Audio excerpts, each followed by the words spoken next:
তুমি কি জানো জ্যোতিষী, পৃথিবী সূর্যের চারদিকে ঘুরে?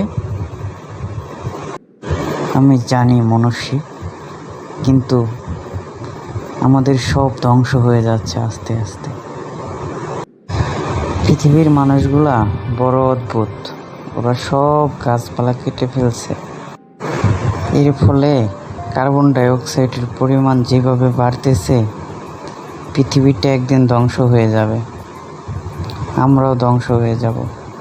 বোকা মানুষগুলা এগুলা বুঝতেছে না। আচ্ছা জ্যোতিষী, তুমি কি জানো এর ফলে আকাশে একটা স্তর পড়ে যাচ্ছে? আকাশ কার্বন ডাইঅক্সাইডগুলা নিতে পারতেছে না এবং অক্সিজেনগুলা ভালোভাবে মানুষকে দিতে পারতেছে না। এর ফলে তো বিশাল বিপদ হবে। আচ্ছা বাদ দাও, তুমি কি রেইনবো দেখেছো? তোমাকে আমি রেইনবো দেখাবো, তুমি আমার দিকে তাকাও।